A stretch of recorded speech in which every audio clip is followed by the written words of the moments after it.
Hello and welcome to another Arsecast Extra, as always, with James from Gunnerblog. James, good morning to you. Good morning, Andrew. How's it going?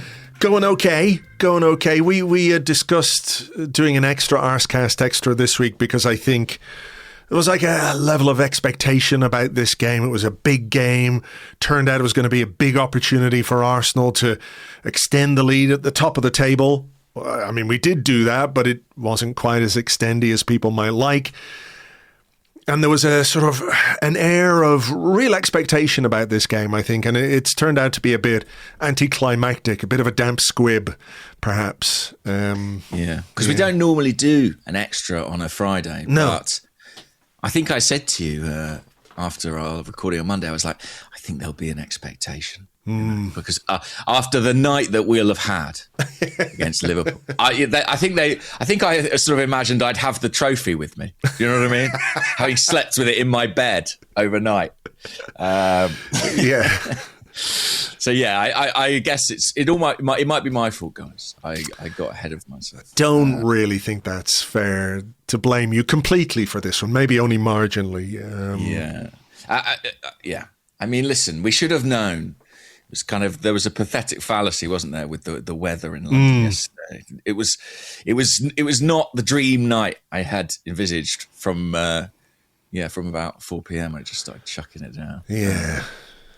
I knew maybe it wasn't going to be quite the glamour evening I'd hoped when I arrived at the Emirates Stadium and went through the media entrance into the gents, into the men's loos. And I saw the remarkable sight of Freddie Ljungberg having taken his shoes off, holding his leg in the air, trying to dry his socks under the hand dryer. Poor Freddie. And I thought, yeah, this might not be the night I had kind of hoped for.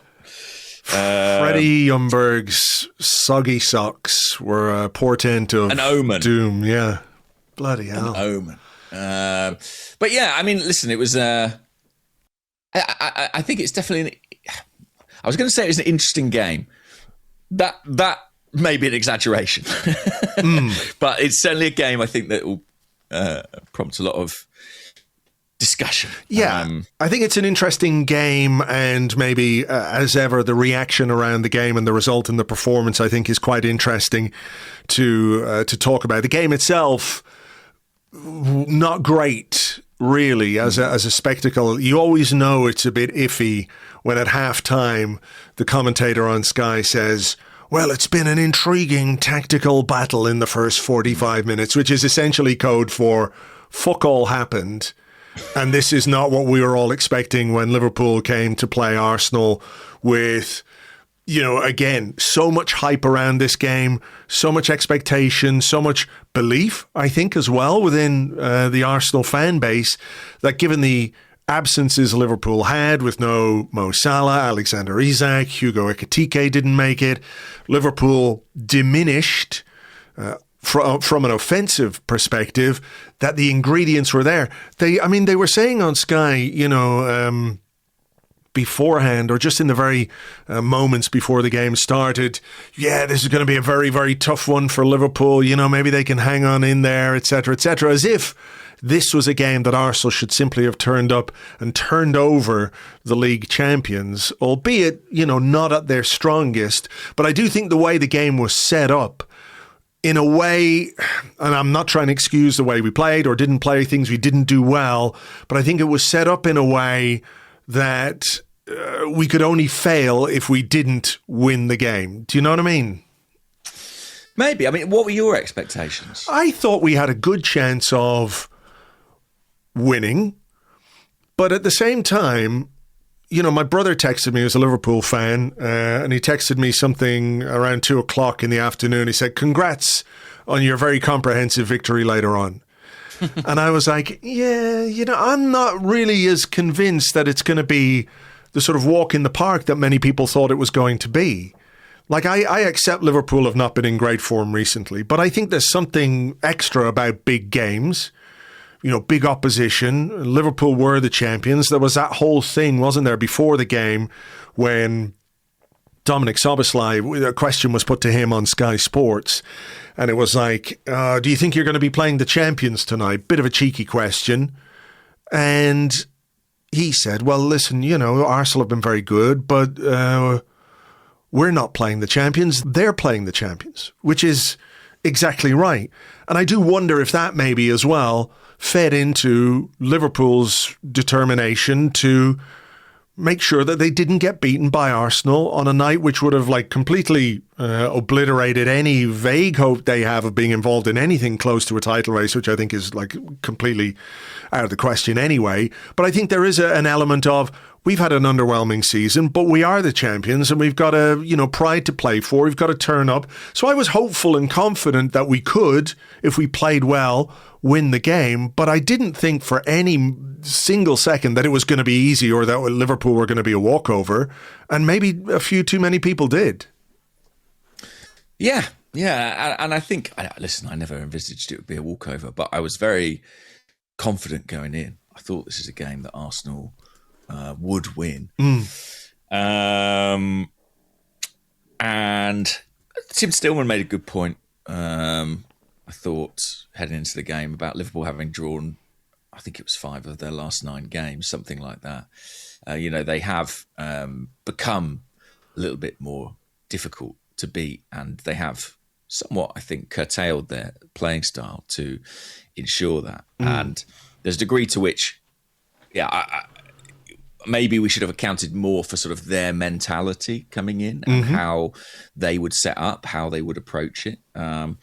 Because it was a really, for them, it's a good point, I think, a really good point in the context of their season. But I think, I still think this game was there to be won for Arsenal. Sure. I think we did not play to our best. And had we done, I think we are the superior team to Liverpool this season. I think we have been. I think certainly when you look at the starting lineups, we look the strongest. Certainly when you look at the substitutes bench, we definitely were the stronger. 100%. I mean, I think that was a point I made pre-game in our preview podcast, was that if it doesn't work with the starting 11, there's so much on the bench that we could use to change the game. And as it turned out, that didn't really pan out because the second half, I think, from an Arsenal perspective, was really poor. But we'll get there, and let's maybe talk about the first half, which I think Arsenal basically controlled.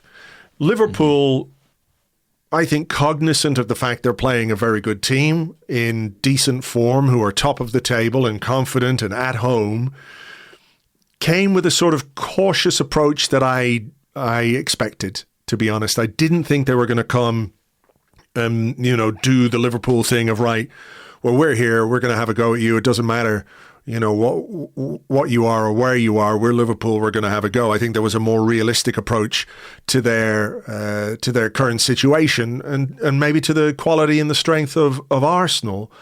And I do think in that first half, we did control the game. We did cause more threat without being overly threatening. The best chance of the first half was a mistake between William Saliba and David Raya. Conor Bradley hit the bar, but that was basically all Liverpool had to offer from an attacking perspective in that first half. And there were just moments, I think, within that first half where we had the opportunity perhaps to cause Liverpool problems from wide areas, which I think we did. Our best moments seemed to come from wide areas, whether it was Trossard, there was a great Rice cross from the left, there were some Saka moments from the right-hand side. It was when the ball got into the middle, or when we had the opportunity to get the ball into the middle, that we weren't quite on our toes or in the right shape. Yeah, I thought there were some promising moments in that first 45 minutes. I thought Saka had the beating of Gyökeres, and I thought both he and Timber actually on the overlap outside him got into some promising areas, but the kind of coordination of, the cutback, the cross and the movement was not there. I'll ask you about a couple of moments actually, because with the TV pictures you would have had a better view than me. One was quite early on, about 15 minutes into the game, where a cross found Jurriën Timber at the far post. And I couldn't really work out what had gone wrong there with his header in terms of sort of what he was looking to do. So if you can fill me in, that would help me out, because I remember thinking that looked like a chance for him to either go at goal or certainly knock it down to another Arsenal player. Yeah, I mean, I think he just headed it first time across the goal. I'll look at it again here just to see what's going on. Just let me get the right file open here. Sure. My VLC is. So there were a couple of moments like that, crosses that sort of flashed through the box. For me, Gyökeres was on his heels too often in those situations. Doubtless, he'll be a bit of a discussion topic this morning. And interesting that, despite Arsenal's control, I mean, it was Liverpool who came the closest, really, with that Conor Bradley shot that hit the bar. Yeah. An uncharacteristic error at the back between Saliba and Raya, but we had one of those at Bournemouth as well. So, yeah. The timber one you're talking about, is that the Rice cross to the back post? I think so, yeah. Yeah. I'm just going to see if I can find it here, because there was a Saka run and chance just after that. So yeah, there's the Rice. I mean, I think when you look at it again, it's a good cross from Rice to Timber at the back post. Potentially he could go for goal, but the angle is quite tight. And I think what he's trying to do is just nod it back into a dangerous area.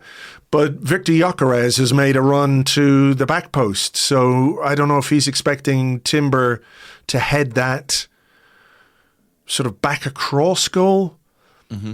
Just think, like, if you're Gyökeres there, yeah, I mean, you're running behind the defender. You're not trying to get in front of a defender in that moment. There were moments. There weren't really any clear-cut chances in the game. No. Stop.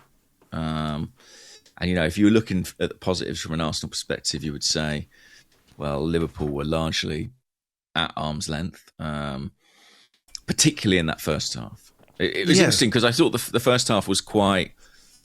I thought it was a controlled performance from Arsenal, but I almost went into it thinking, well, we've had this recent knack, haven't we, of coming out after the break and really going up a gear or solving problems that we've encountered on the pitch. Yeah, and I was hoping that Mikel and the players would be able to do that again, but it was kind of the inverse, I thought, where Liverpool came out and looked much more comfortable than they had and much more confident than they had. And in that first 15 minutes, they really kind of managed to put their foot down in the game and sort of, get a foothold. Yes, I agree with that. I just want to touch on a couple of moments that came just before the end of the first half. There was a great cross in from Declan Rice, and we had three men in the box. Where I think it was Gyökeres at the front post, Nkapie and Gabriel, and Rice put in a really good ball. And I do think this is, maybe there'll be a bit more discussion on Gyökeres a bit later, but it's not the first time where he's been on his heels in a situation like that. There was a game, wasn't there? It was the Villa game, actually, against... at Villa Park, where I think there was a similar ball from a similar position from Declan Rice, and Gyökeres was sort of on his heels, just sort of watching. He doesn't quite react quickly enough in those moments. And then there was I think a Timber cross, which resulted in a shot from Declan Rice towards the end, but it was a relatively easy save for Alisson. But yeah, like you, I wasn't too unhappy at halftime at 0-0. I thought we could be better. I thought there was room for Arsenal to improve. But what we saw in the second half is kind of hard to explain, because we had a lot of questions about, like, well, what happened in the second half? How do you explain the difference in performance in the second half from the first half? I think without having the luxury of being able to watch it all again, I do wonder if there was some kind of tactical tweak from Arne Slot after the break. But when it boils right down to it, Mikel Arteta said we were imprecise with the ball. The first half, Arsenal had 60% possession to Liverpool's 40%. Our pass success rate in the first half was 90% to Liverpool's 86%. Second half, Arsenal possession 35% to Liverpool 65%. Arsenal's pass success rate 78%. Liverpool's pass success rate 91%. So we had less possession. Our pass success rate dropped. Liverpool's possession increased and their pass success rate increased. So I think boiling it down to the very basics is they had more of the ball and they were better on the ball than we were. And we could not find a way to sort of shift that momentum back, which I think is quite interesting, because you expect Liverpool to have a period in a game, right? Over 90 minutes, you expect them to have 15 minutes, 20 minutes maybe, where they're the team that's a little more on top. Yeah, absolutely. You don't expect them to have 45 minutes of that. So this was where I don't... Did you see Arteta's post-game interview on Sky? No, I saw his press conference, but not his Sky interview. Right. So on the Sky interview, pre-game he was asked about, like, what did he think of Liverpool and the way they were going to play, and he said there are things that we expect them to do based on the players that they have selected, right? And afterwards he was asked, well, did they do what you expected? And he said, yes. He said, I knew they were going to put a lot of midfielders in. I knew they were not going to be very aggressive in the high press. I thought they were going to start to drop everybody. So basically what he was saying was Liverpool, rather than play with a centre forward, brought an extra man into midfield, which meant we were outnumbered in there, which meant they could keep possession. So he identified the issue, I think, the key issue of that second half. But we weren't able to react to that or change the game in a way that countered what Liverpool were doing. No, I mean, as I was watching this kind of second half unfold, and I have to say, actually, I was pretty impressed with the level of sort of composure that Liverpool showed in those circumstances. I haven't seen a team, certainly in the Premier League, come to the Emirates Stadium and knock the ball around like that and do that to us for quite a while. But I was sat next to Amy Lawrence and she said, it almost feels like they've got the extra man. And I suppose the sort of tactical reality is they almost did, right? Yeah. By virtue of the fact they were dropping in to create an overloaded midfield, playing that kind of false nine system. But I suppose I would expect, actually, a manager of Mikel Arteta's tactical acumen to sort of find a route around that, find a solve. But when you're not being efficient and clean in possession, I think no amount of sort of tactical tinkering is necessarily going to turn that tide. I think your performance level has to be there, and I'm not sure it was on the night. It wasn't. I mean, I think the other part of this is that Arsenal just played badly in that second half. You know, Liverpool were better. They improved. They were very secure in possession. They pushed higher up the pitch. And when we did get the ball, we gave it away too often, or we went long too often, or we didn't have an outlet, you know, which is something you need in games like this when the balance is shifted. Having somebody or some players who can keep the ball and hold possession and bring others into play is fundamental to changing that. And we just did not have that in any area of the pitch at all, you know, which is unusual for us. I strongly feel that. I mean, I think, you know, when you're, I don't know if on the back foot is too much really, but, you know, when you're losing ground, possession, territory, I think that's when you want your centre forward ideally to be someone who you can look for and play into and play off and can gain you ground, can get you up the pitch, can hold the ball, can bring others into play. And we didn't have that last night. You know, Viktor Gyokeres had 8 touches. I think it was 1 in the second half. And listen, on a night where I don't think many Arsenal players emerged with much credit, I think the general performance level was low. I thought that his performance at number 9 was sort of problematic. Actually, I thought that it. I thought it was one of his most difficult nights since he's come to the club. I agree. I do, you know, I find it hard to square the circle of what Mikel Arteta demands from his players with what we're seeing from Viktor Gyökeres. You know, I think there was a period in the second half or in the first half rather, where we went basically 20, 25 minutes without a touch or making a pass. And listen, you can say we've got to give him the supply. That's probably true. I just think any player in that position for Arsenal has to give the team more than he gave the team last night. And I think we've seen this season where a player who's not naturally, let's say, a number 9 in Mikel Merino, who isn't perfect there, who perhaps drops a little too deep at times for people's liking when he does play at number 9, still has a way of combining with his teammates and helping the team structurally in a way that Gyökeres just doesn't. I mean, he looks lost to me. He looks like a guy, when we have the ball, who doesn't quite know where he needs to be. And when we don't have the ball, I'm not sure he provides the sort of the point of the press in the same way that someone like Kai Havertz does, right? Where I think he drops too deep. So we're essentially like a horizontal line across the front, where I think you need somebody just a little bit ahead to put a bit more pressure on the central defenders. I don't think what he's giving the team right now, or not giving the team right now, is sustainable. And I find it hard to think that this isn't something that Mikel Arteta isn't worried about himself and has to do some serious thinking about, because listen, I'm not saying people go overboard. Arsenal are playing with 10 men with Gyökeres up front. That's not it. That's not the right way to analyse stuff like this. But I do think that there is significant room for improvement from him. And so far, despite having plenty of chances, we're not really seeing it.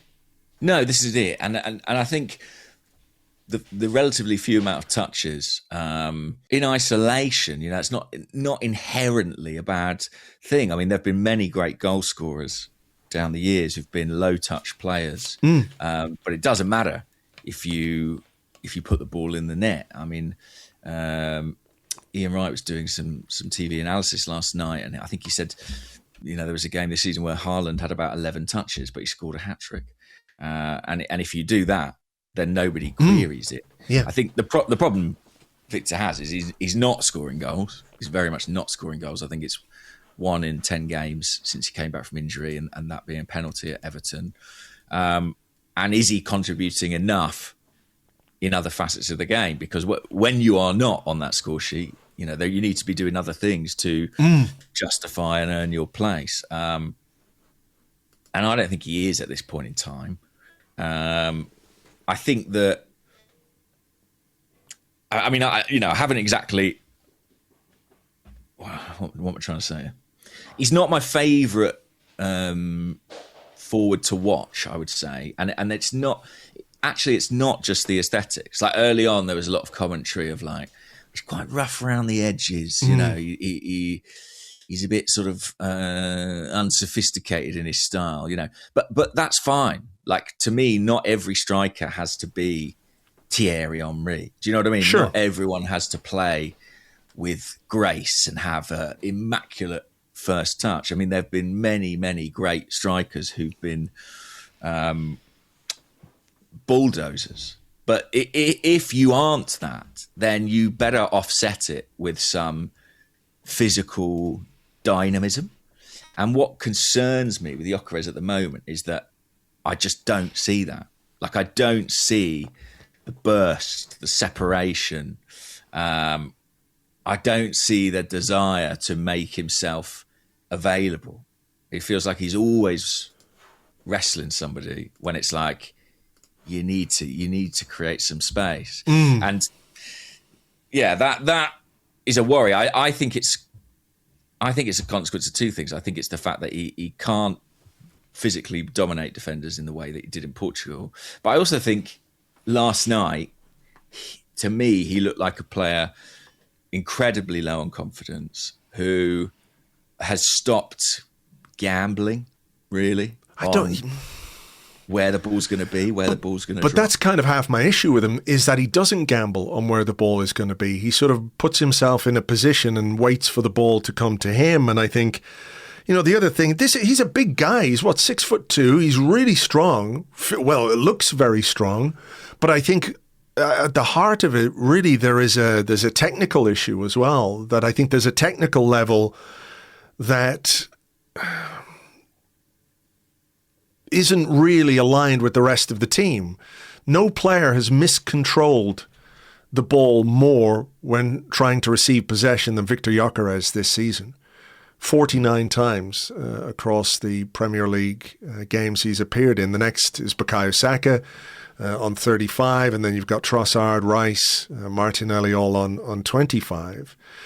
So I think there's a sort of technical deficiency there as well. Like, he's there, but sort of not there at the same time. You know what I mean? And I don't. Yeah, I mean, I saw somebody last night compare it to like the big kid in the playground who sort of just waits for the ball to arrive. And I felt there was a bit of truth in that. The thing is, I don't wish to dismiss what he has achieved in football, and there is no getting away from that goal record at Sporting Lisbon. Mm-hmm. It is outstanding, and to an extent, he replicated that in some big European games. So my overriding feeling at the moment is just one of it's a poor fit. Mm-hmm. Like, stylistically, what we demand, or maybe more specifically, what Mikel Arteta demands from a centre forward, is a very different skill set from what Viktor Gyökeres has been doing at Sporting Lisbon. And having watched Arsenal for the last few years, but certainly this season in recent months, it feels like what are the things we need from a centre forward? Well, I think the primary thing is in penalty box movement.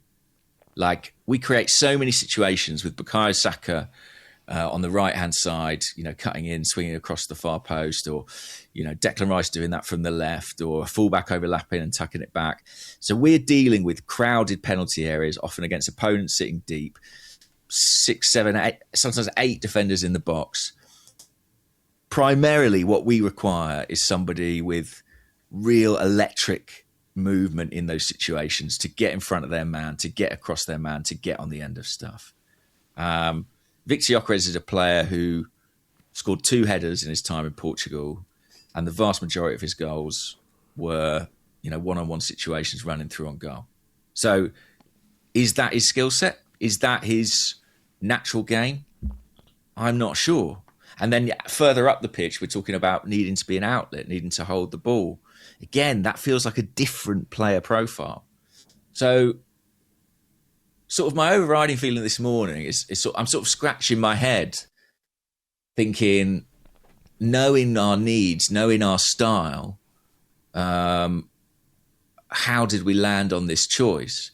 And I suppose in the summer, I remember writing saying, Arsenal intend to make kind of stylistic adaptations to suit Viktor. Well, I would have to say those haven't happened. So either we haven't really enforced that or pursued it, or opponents don't permit it. It's like asking us to do something that there's not space to do in our games. So yeah, I am finding it a bit of an odd one, but even so, I was frustrated last night because I felt like whatever stylistic quibbles or clashes there may be, I think on an individual basis, he needs to and ought to be able to do more. Yeah, he has to offer more in his all-round game. And I think if he does that, then a consequence of that would probably be more chances and greater influence on games. Like, I don't think he's ever going to be a guy who's going to take a game by the scruff of the neck and score a couple of goals, etc., etc. But I just find him very passive, for a big, strapping centre forward who, I think part of the discussion around him was like, is he physically going to be able to cope with the change from the Portuguese league to the Premier League? And he has the ingredients, he has the tools, he has the body, he has the experience, but we're not seeing it. And maybe it'll come in the second half of the season, but I think we're at a point now where the manager has to give some serious consideration as to who starts up front. If he's not scoring goals and if he's not getting involved, then it's an issue and it's a problem, I think, at this point that he has to solve. But I think as well, it is worth pointing out, and you already did this, that he's far from the only player who didn't really deliver last night. Certainly in the second half, the drop-off was considerable from an Arsenal perspective. Yeah. What I would say, though, is that despite Liverpool's domination, the only slightly dangerous moments they had were free kicks, a couple of free kicks from Dominic Szoboszlai, which, lightning striking twice, all that kind of stuff. I did have a slight bit of fear when a couple of those were given to them. He didn't make the most of them. One went just over, the other one was like miles away. But that was kind of it, for all the possession, for all of the territory that Liverpool had, they didn't make David Raya make a save. I mean, I think the stats are like kind of pathetic in the second half. 0.29 XG for Arsenal, 0.21 XG for Liverpool. So I think if I think Frimpong had his moments, didn't he? Yeah. I mean, I think if his decision making had been better, we could have found ourselves in more trouble. But he didn't seem decisive or confident in himself to take on a couple of the chances where I think, if I'm running through on goal there, I'm going to pull the trigger, and a couple of times he decided to make a pass, which we got back and snuffed out the danger. But certainly he gave Myles Lewis-Skelly a pretty torrid time when he came on down Liverpool's right-hand side. So I think, that's a fair point, that they could have caused more danger if Frimpong had made better decisions. But when it comes down to it, they just didn't really have the shots that were going to win them the game. Yeah, I mean, I think he showed in those moments why, principally, he is a defender, right? A right back or a right wing back. He's got extraordinary pace, and certainly when Myles came on, he gave him a torrid time. I suppose in Capier, he knows Frimpong incredibly well. They were part of the same Bayer Leverkusen team, so true. The extent to which he's been able to use his experience, he's trained against him many times. But Myles, it looked a mismatch on that side. And there's always space behind Myles because of the way that he sort of naturally inverts. So we played a slightly dangerous game there. Fortunately, their execution was off in those situations too. I did think Gabriel made a couple of big blocks in the penalty box. I don't know how goal-bound or not those shots were, but a couple of times he really... He's got great blocking technique. The way he hangs a leg out behind him, yeah. Yeah, it's probably not talked about enough, really, but the way he sort of turns his body into a sort of one-man wall is quite impressive. And that protected David Raya. I mean, there were a couple of moments from an Arsenal perspective. There was a great ball from Zubimendi to Timber. Timber played Madueke. And listen, if we're talking about gambling on movement and gambling on where the ball is going to go, Madueke does everything he can in that position, gets to the byline, pulls it back. I think Martinelli makes the wrong decision there. He can run off the back of Conor Bradley and probably might have a chance at goal. That was another moment we didn't really make the most of. Gabriel Jesus had a header on target. It was quite interesting as well that there was a point where Liverpool, you could almost see it in the game, where they said, right, it's 0-0, we're happy with 0-0. And they ceded possession to Arsenal because actually up until the last 6 or 7 minutes of the game, Liverpool's possession stat was closer to 70% rather than 65%. And we enjoyed a bit more possession in the final few minutes because Liverpool basically said, right, that's it, we'll take a point here. We're not going to risk the point by going all out to win it and leaving ourselves exposed on the break. So there was a Gabriel Jesus header on target, wasn't there? That one I mentioned, the Madueke pullback. But again, nothing really clear-cut from an Arsenal perspective, bar maybe the corner right at the end, which... The moments were really in stoppage time. There was the Jesus header, then Martinelli had one which went straight into the keeper's hands. I mean, that ball was a good idea. but just sort of whipping it in there, just hoping that somebody might just stick a toe on it, Yeah. And then, obviously Arsenal get a corner at the last kick of the game, essentially, and Noni Madueke trots over to take it. And I sort of think to myself, if we score here, our name really is on it. Do you know what I mean? Yeah. Like, it would have been such a kind of smash and grab in some respects to win it like that. But I think it was a chance because, listen, Gabriel is there. You very, very, very rarely see him miss the ball completely. And I think he's sort of either obstructed slightly or distracted slightly by Gabriel Jesus, who I don't think, listen, you've got to attack the ball, etc., etc. But if you see Gabriel there, Get out of the way. Get out of the way. Leave it to the big guy. Leave it to the big guy. Yeah. Just hit the deck. Just to do anything to clear a path for him. It's interesting because I didn't watch the TV pre-match analysis, but I imagine there was a bit of chat about set pieces because Liverpool have had a poor record at those, and Arsenal have obviously been very good, or certainly in the early part of the season were exceptional in those situations.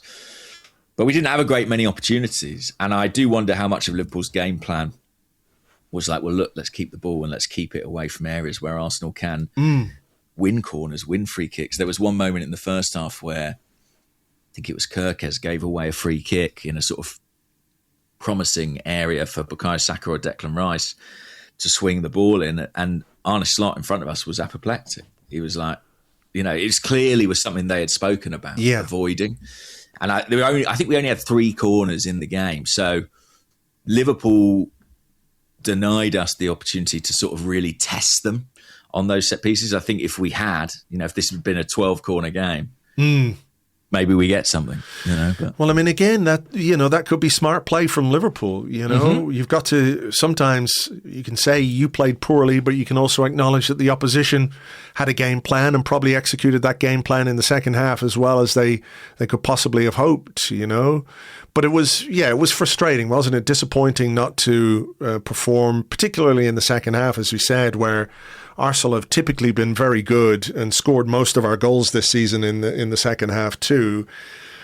I do wonder if maybe there was just an element of the schedule catching up with us a little bit. A lot of players out there have played a lot, which might lead to some questions about squad rotation and keeping fresher legs, etc., etc. But I don't know. I've seen a lot of reaction online and people saying, that we're afraid and things like that, which I don't really buy into. I don't agree with that. I just think it was a moment, an opportunity that we had in this game. We didn't take that opportunity, but at the end of the day, we kept a clean sheet. We got a point. Our lead at the top was extended. I know it's only 6 points rather than 8, but it's still a pretty good place to be. I just think some of the angst is, as we've discussed in recent weeks, it is because of this sort of low-level anxiety that we're low or high-level or mid-level, depending on your point of view, that is sort of there. We're sort of floating on a sea of anxiety all the way through this season. And I do think that sometimes that informs the reaction to certain performances and certain results.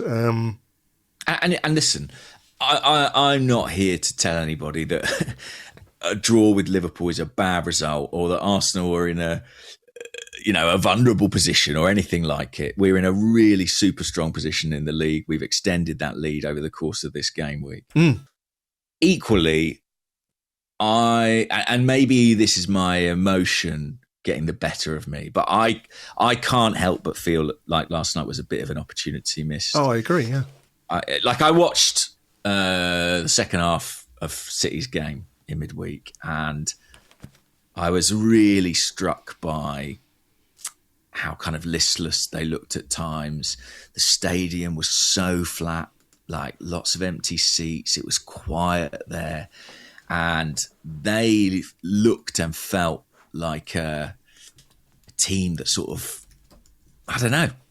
I'm not going to say they'd given up, but they knew their title challenge was really on the ropes at that point in time. And I think if we had gone and beaten Liverpool, I just think I'm not saying it would have been over or anything like it, but it would have dealt a massive psychological blow. Yeah, I think you're right there. Yeah. Yeah, and I felt that it was within our power to do it. I felt that we were capable if we performed to our best. So, and when you arrive at that stadium, they've got the big build-up, they've got the fire before the game and light show and all those things. I sort of thought we might be on for something really special here. It didn't happen. Didn't happen. And that is the Premier League, and you're playing against, still very, very good opposition despite the season that they've had. And so, yeah, we go forward. But, yeah, I do feel like the mood would have been absolutely jubilant had we won that one. So I think it's just... I think a lot of that thwarted excitement, leads to people being a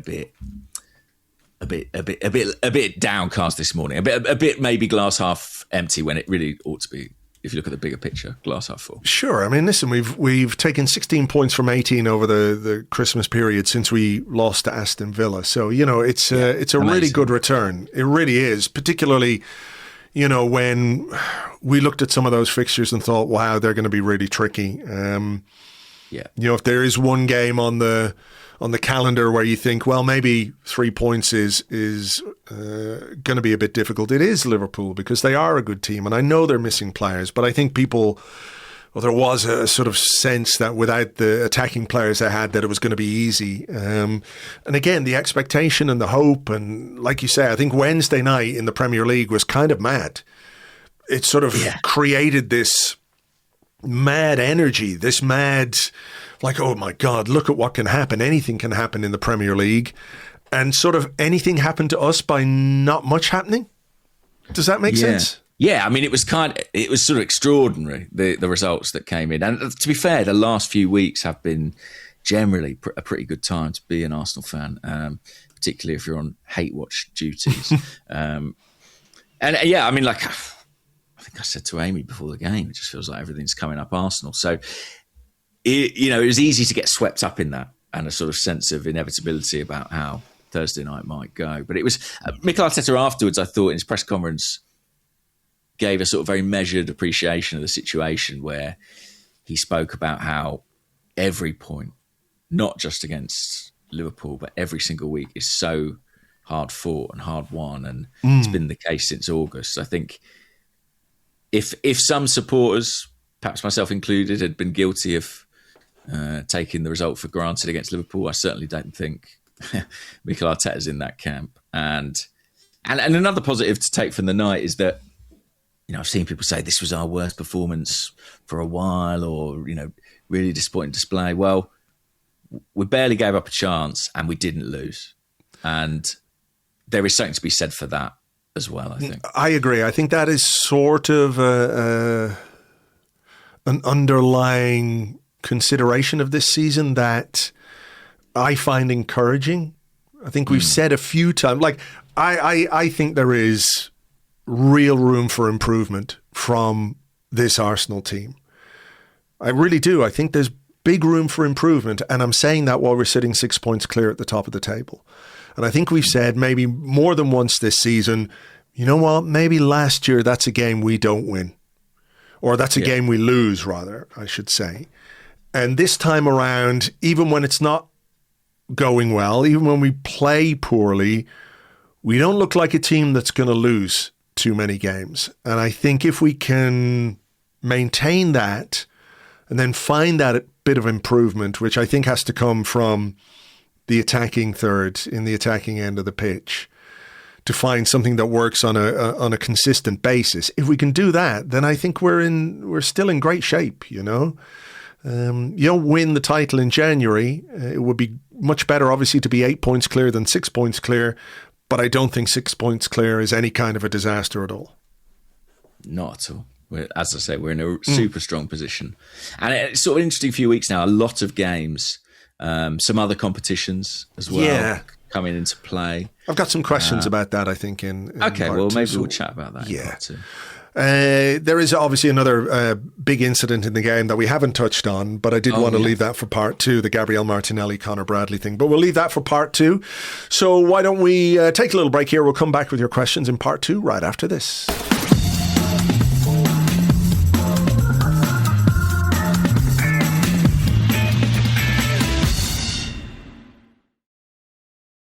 Welcome back to the Extra Arsecast Extra. And this is part 2 of the show where we answer the questions that you sent to us on...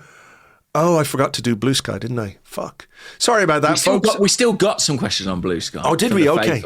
All right. Well, thank you to those who recognise the fact that I am...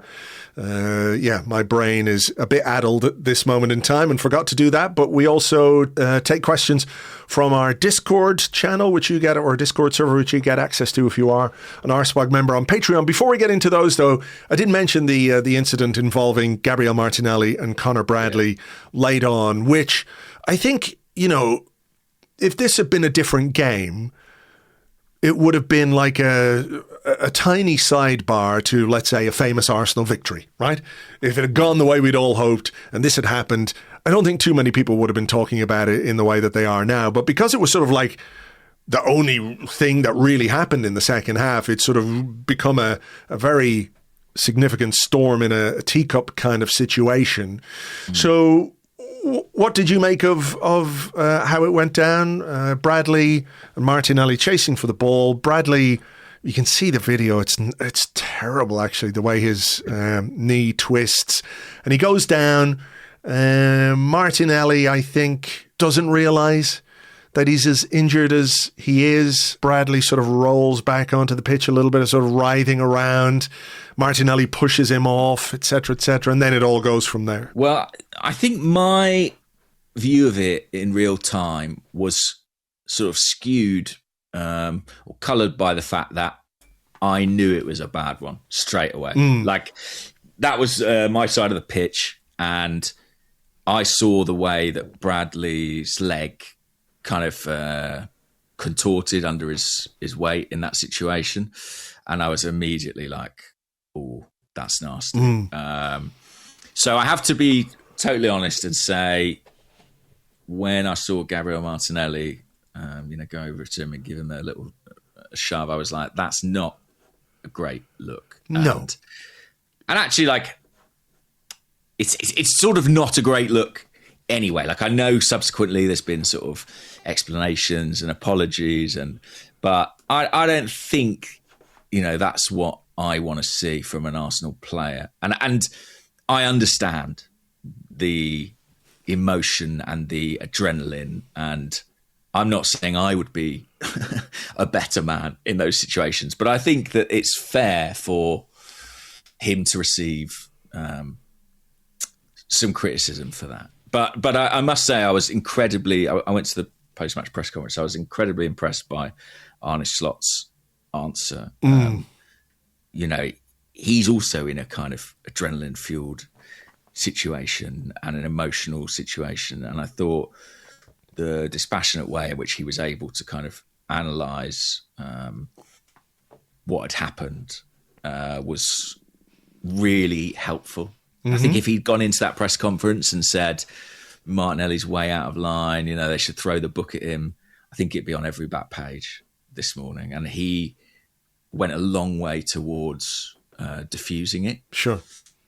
And I'm really glad that Gabriel Martinelli did the right thing and apologised. And to be honest, I expected it of him because it is out of character. He clearly, I think, was unaware quite how bad it was. And he is really, really well known to be a very, very good guy. It's no surprise to me that he would take that step. That's it. There are players who you would not put it past, even if they knew the guy was seriously injured, to just shove them off the pitch. That's not who Martinelli is. I think anybody who's watched him and seen him grow up at Arsenal understands that that's not the kind of guy that he is. I'm with you. I didn't like it at the time. I don't think he should have done it. I think he was right. It was right that he was booked for it. But what I think it was just a rush of adrenaline in the last couple of minutes of a game, desperate to try and find a winning goal, like competitive spirit. That's kind of what you want from players. I think the way Slot talked about it, where he basically said there's so much time wasting in the final stages of games, you can understand why a player might think that this is somebody just trying to waste time and see out the clock, which is sort of what he said about Martinelli. I think that's fine. Where I think I have a bigger issue with all of this, and I'm cognizant of the fact that you were not watching on TV, was the way this was reacted to on TV, particularly by Gary Neville in the commentary. I'm just going to play a little clip here of what he had to say on Sky towards the end of the incident, after he'd already said, oh, you can't do this, you can't do that, and he'd sort of gone in on Martinelli a little bit. Conor Bradley's been taken off on a stretcher, and Gary Neville says this. I'm actually fuming with Martinelli, honestly. I don't know how Liverpool players didn't go over and absolutely whack him, to be honest with you, and take a red card. Absolutely disgraceful, that. I mean, listen, I think Martinelli was in the wrong. I think you're right to say he did the right thing by apologising. We can hope and send best wishes to Conor Bradley, because it looks like it's going to be a pretty significant injury. Probably an ACL is what it looked like, right? So everybody, I think, from an Arsenal perspective, can have sympathy for a player. You know, we've experienced so many injuries in recent times, to be able to connect with that and not wish anything but the best for Conor Bradley in that situation. But where I think it's hugely irresponsible is for Gary Neville, who is the senior co-commentator, if you like, on Sky Sports, to sort of say something as idiotic as that, to advocate for another player to commit an act of violence on the pitch. It's so stupid. Like, he wants a Liverpool player to go over and whack Martinelli, so Liverpool play out the game with 10 men and then lose that player for at least 3 games, because it would be violent conduct. And in that situation, it would be even more sort of premeditated rather than a bad tackle or whatever. You know, you can't accept that. You should not accept that from Sky Sports, from Gary Neville. I think there's a level of responsibility required there.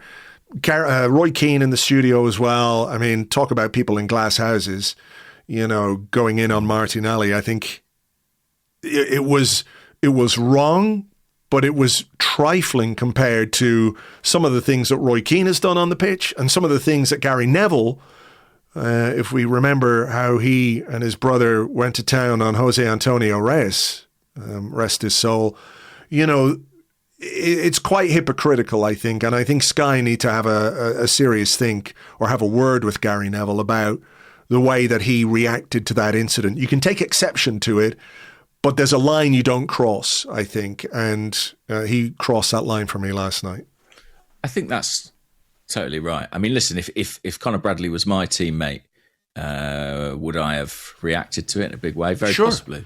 But and if Conor Bradley had been an Arsenal player, given a shot by a Liverpool player, exactly. I want to see the Arsenal players react accordingly. And we would be as outraged as the Liverpool fans were about the way Martinelli behaved, I think. Totally. You know, so I think you have to recognise that as well. But I think you're right to say that there's a kind of editorial degree of responsibility that Sky and Gary Neville have in that situation.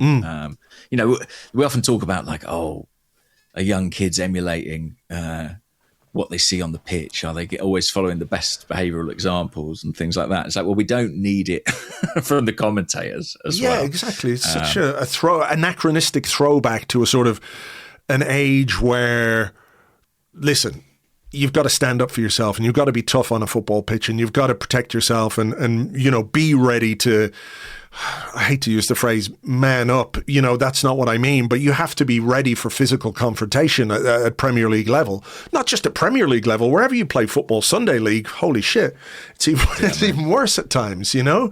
But when you are like the key broadcaster for the Premier League, to sort of just throw it out there casually like a Liverpool player should go and whack Martinelli, that's bullshit. Yeah, what are we advocating for there is, you know, an eye for an ACL makes the whole world injured, Andrew. Well, that's it. And what would Gary Neville have said if a Liverpool player had done exactly that? Would he have said, yeah, that's what you should do? Or would he have said, he's also been an idiot? That's exactly what he would have said. You know, so it's just mouth from Gary Neville that makes no sense on any level. And I do hope, actually, that somebody at Sky has a word with him about that. You know?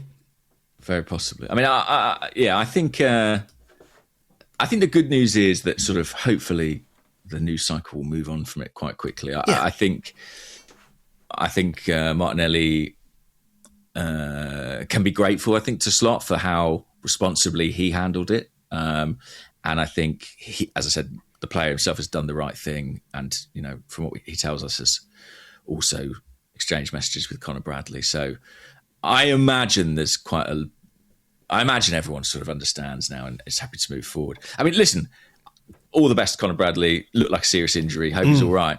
I still think he knew what he was doing, getting back on the pitch. And I'm not saying that justifies anything, but if Martinelli didn't know how injured he was, then I could understand the source of his irritation. As Slot says, we're in a league where time wasting and gamesmanship is everywhere. So it's an understandable mistake to make. Sure. I think that's as much as we need to say about it. Yeah. Right. Let's go back to slagging off Viktor Gyökeres. No, listen, we won't. But there were a lot of questions about the upfront situation. I mean, I thought this one was interesting from Tola on the Discord, who said, "Morning, gents. Would you start Gyökeres up front against Portsmouth in the hope that he might get a couple of confidence-boosting goals, or is it more important to give Jesus a start, potentially for similar reasons, and let Gyökeres have a little rest?" I saw this question and I don't quite know how to think about it, to be honest, because I can see that point of view. Like, if he needs the confidence boost of goals, playing against a championship team might well be the thing to do that. At the same time, though, if he scores against a championship team in the FA Cup, people will say, well, it's just goals against a championship team in the FA Cup. Will they make that much difference? I think if it were me, I'm at the point where I'd go a different direction. And I think what I would look for from Viktor Gyökeres is to respond to a challenge from elsewhere, to respond to being put on the bench for a few games. Because I don't think you can sort of baby a player through a season, particularly not a player of his experience and his age. And I think, why not give Jesus a go up front? You can bring Gyökeres on for 20 minutes. He could still get a couple of goals, which could boost his confidence. But I think we haven't seen enough for him to be given another start, or enough from him to be given another start. In my opinion, that's kind of where I am with him right now. And if he sits on the bench for a couple of games and doesn't start a couple of games and it lights a fire under his arse, then it's a piece of great man management. But if he starts another game and doesn't score against a championship team in the FA Cup, it just sort of heightens the problem a bit. So I'd be inclined to sort of take him out of the firing line a bit. Yeah, I mean, I think Jesus needs the minutes. That's the thing. I think he needs the game time to get up to speed. And I think at this point, that's probably the more valuable investment. Is like, can we get Jesus up to speed? Would be my thinking on it. Is there potentially an opportunity to give Kai Havertz minutes in this game? I'm not saying, obviously, not start him, because we're coming up on a year, basically, since Kai Havertz has started a game for Arsenal. So there's no way that he can start a game straight away, even if it is, so-called lesser opposition. But is that 20 minute, like if you give Jesus 70 minutes, is it more valuable to your season and what lies ahead to give those 20 minutes to Kai Havertz if he's able to be involved on Sunday? Yes, potentially. I hope that can happen. Obviously, Kai wasn't on the bench again yesterday, but perhaps they've earmarked that Portsmouth game as one where it could be good for him to make his return. I don't think it will be from the start for all the reasons you've outlined. I mean, you say it might be the right time to take Viktor out of the starting lineup. Arguably, it's kind of the first time in a long time where we've really had the options. We've not long had Jesus back. Kai's on the way back. So maybe the timing will be good in that respect. I also think that Mikel has protected Viktor a lot this season. And I think in a way he's protected again over the next couple of games by the fact that it's 2 cup fixtures and people are anticipating rotation. So I think leaving him out, it's not exactly, you're not going to see Gyökeres dropped headlines the following day. Yeah, that's true. So it's sort of, the timing might be quite fortunate in some respects. I mean, I suppose I'll take this opportunity to sort of like trot out my little hobby horse, really, which is sort of that I would not have discarded the Mikel Merino option as quickly as it was. I still think our best performances this season have been with him in the number 9, and I know he had that poor half against Villa, but I have been surprised by how seemingly reticent we've been to go back to it since then. Do you think it is perhaps how will I put this? It's a deliberate choice, not necessarily about what Mikel Merino brings or doesn't bring to the centre forward position, but more about what it could say to your centre forwards if you have them fit and you still start Mikel Merino in that position? Or is that sort of a level of ruthlessness that we should just expect from Mikel Arteta? Yeah, I think it is. And honestly, I know Merino is not a centre forward traditionally, and I know there are things he doesn't have in his game. But when I spoke in part 1 about what I feel is required of a centre forward in this system, I do think he has a lot of those attributes, and we've seen that in his performances. He can be dominant in the penalty box. His movement is actually very good in those situations, but he also can drop in and combine. And I listen, if you've got a fully fit Kai Havertz and a fully fit Gabriel Jesus, you're probably not using Mikel Merino as a centre forward, and I completely understand that. But if we are in a situation in the coming weeks where, for whatever reason, we are struggling to get Jesus or Kai up to speed, match fit, ready to start games, ready to play 90 minutes, if that remains the case, I strongly feel Mikel Merino should come back into contention for that centre forward spot.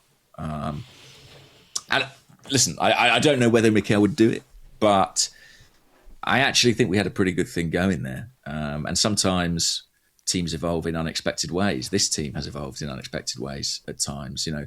Nobody necessarily foresaw, Ben White becoming a right back, and then we tried it and it worked and we stuck with it. And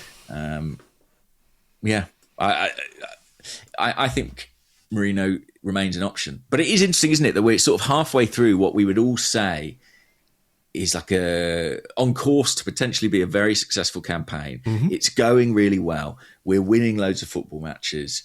We're scoring enough goals. But it is a sort of oddity that the centre-forward position, which has been subject to so much scrutiny and debate at Arsenal over the last few years, it remains kind of unsolved, certainly in my eyes. Yeah. I mean, we had a question. Yeah. Clarity. We had a question, and I think this is quite interesting, not just to apply to this season, but maybe to apply to Mikel Arteta's tenure at Arsenal. Sinsku on the quad bike on the Discord said, and we don't have to discuss it necessarily in terms of Gyökeres because we've said enough about him, I think, but he says, is the primary issue the system or the player when it comes to Gyökeres? Is it a difficult position to play for Mikel Arteta? Yeah. Is it a difficult position to play in the Premier League? Yeah, I think so. I think it's really tough. I think there's a reason that, the most gifted players often end up becoming strikers, I think, because the challenge is so enormous. And technically, physically. I think it's hugely demanding. I think that what Mikel Arteta asks of his centre forward is a lot. I think that it involves a lot of sacrifice. I think that it's very specific. And that's why I do find the Gyökeres signing, as I say, a little bit perplexing, just because Mikel Arteta has always been so big on specificity, on having the person with like the right attributes for the role. And I think there is a bit of disparity there. I think it's bloody hard, and some really good players. You know, people always say, if you say, our centre forwards have never really thrived under Arteta, people always say Oba. But he didn't play centre forward very much. No, not often. No, like he played off the left. And actually, like, you know, that is a bit of an evolution of the game in a lot of systems as well, is that, you know, there's a lot of sacrifice on behalf of the centre forward, and the wide forwards sometimes profit from that. And I guess, to an extent, that is what's happening at Arsenal. I mean, the player you would say who probably clicked best at centre forward for Arsenal was Kai Havertz in the second half of the 23-24 season.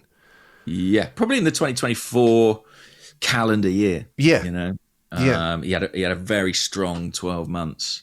And I think prior to his injury last season might well have been on course for, you know, a 20-25 goal campaign if he maintained his level.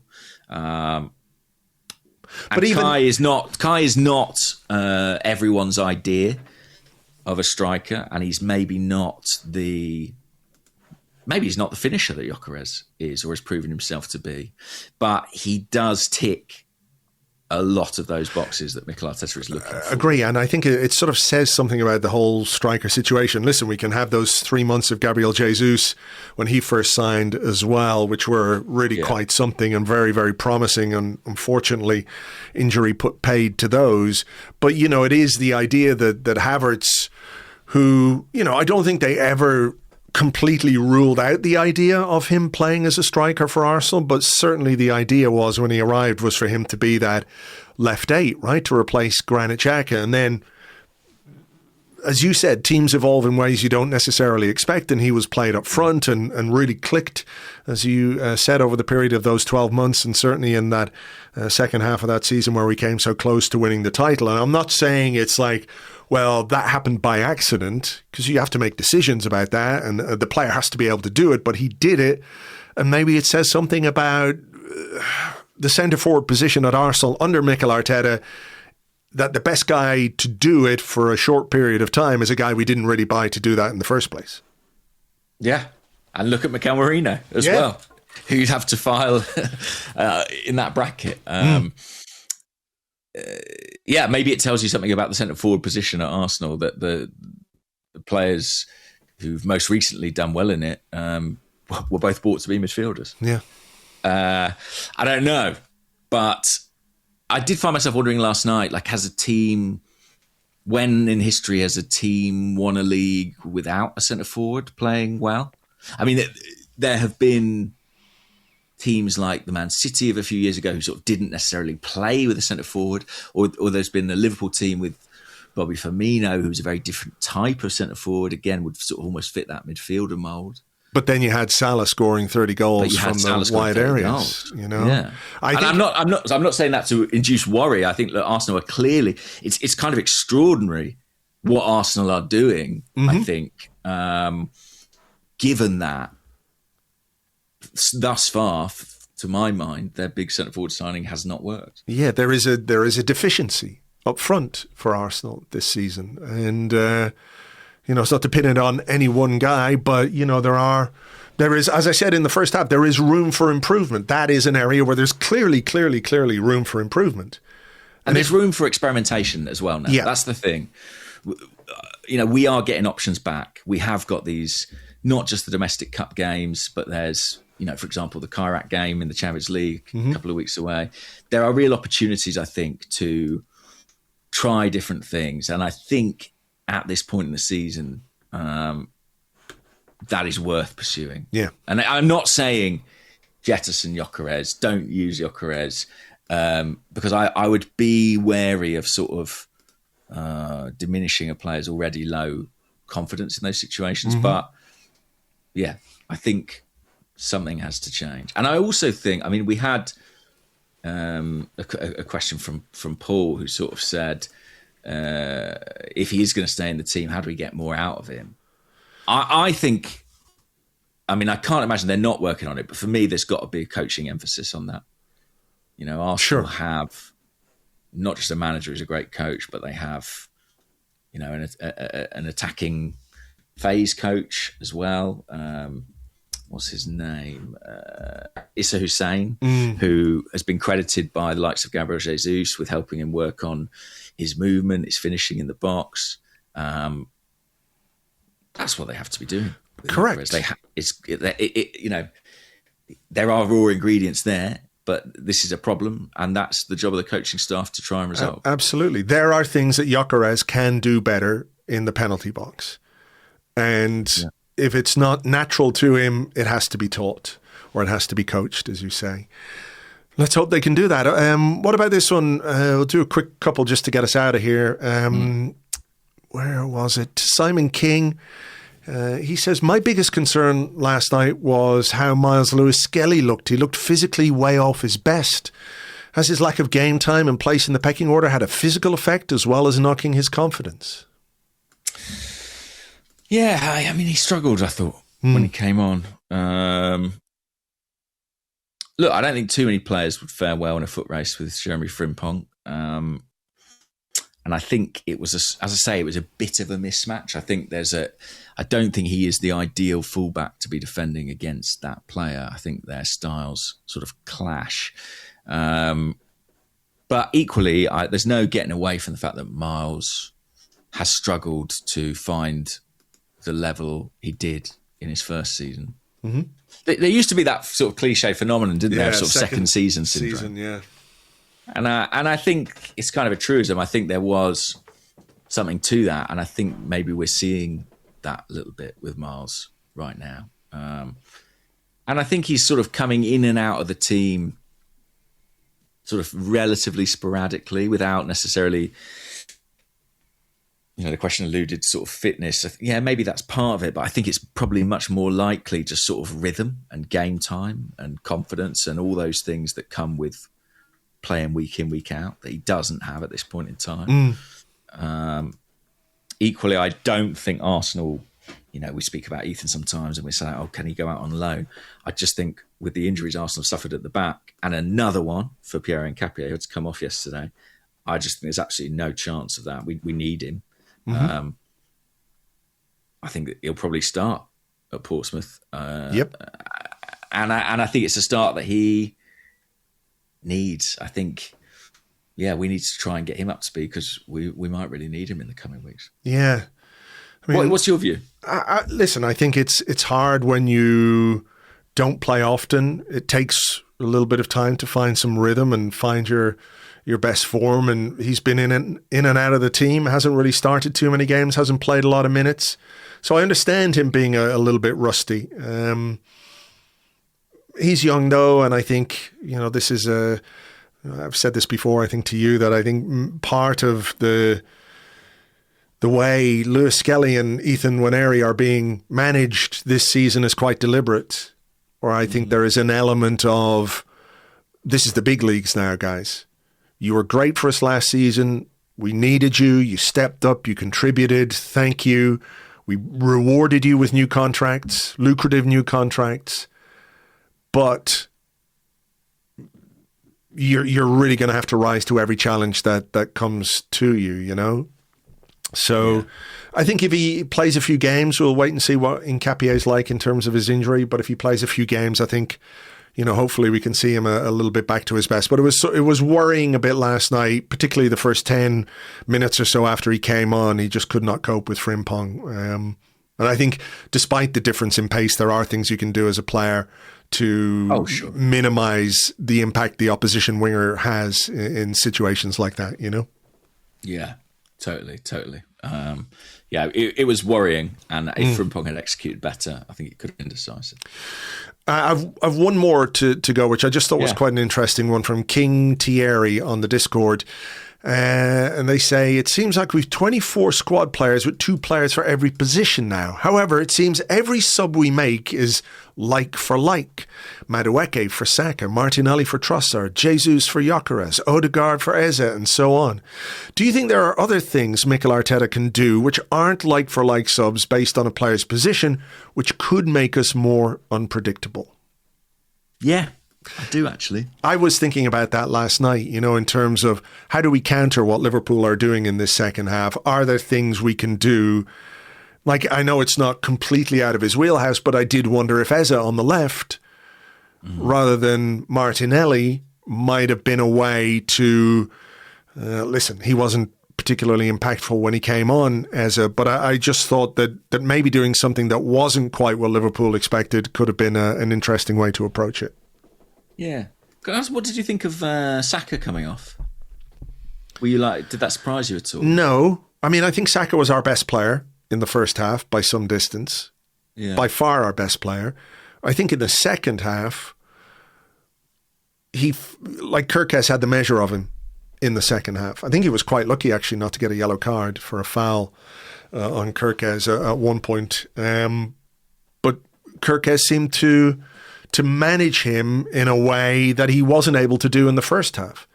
So in that sense, I don't mind the like for like, last 20 minutes, put on fresh legs.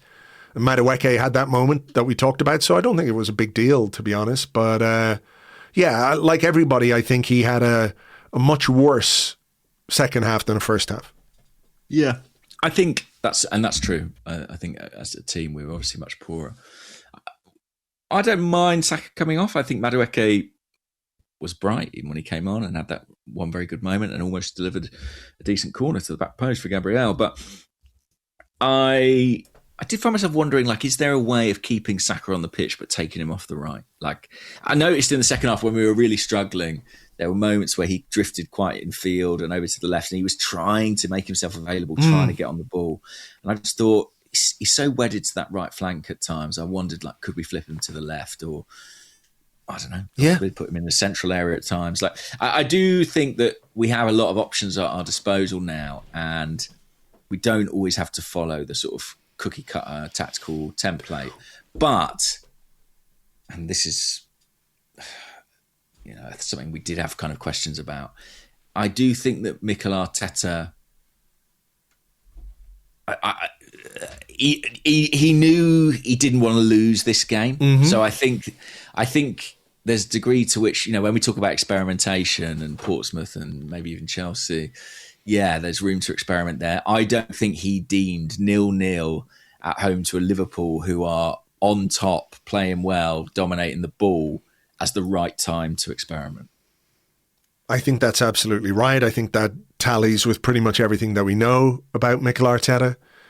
If we absolutely needed to win that game, I think he approaches that second half a little bit differently. He would be rolling more dice, exactly. 100%. And I'm not saying, he's too conservative, he bottled it, he settled. I'm not saying that. I just think he was cognizant of, given the sort of narrative of the title race and the expectation around the game.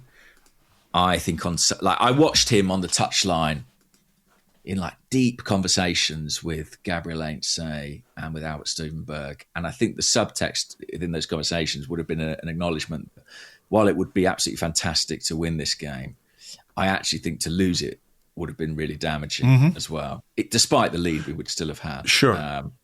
I think the sort of the flip of expectations from, we might go 8 clear to, we've actually lost, I think could be quite destabilising. Yep. And I think he was right to be cognizant of that.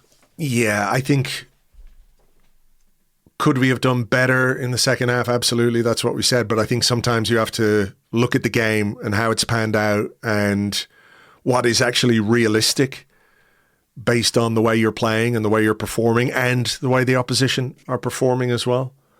Yeah. Exactly. Do you absolutely need to roll the dice in January at home to Liverpool? No. If you get to April, it's a much tighter situation, then it's a different matter, I think. And the games get managed a little bit differently. So there we go. All right, listen, we've got to get out of here because you've got a busy day and I've got a busy day, but we will have a post-FA Cup Arsecast Extra for you as normal. On Monday, we'll probably have a little bit of a preview podcast for you tomorrow, Saturday, on Patreon, so you can join us for that, patreon.com/Arseblog. For now, though, take it easy, folks, and we will catch you on the next one. Bye-bye.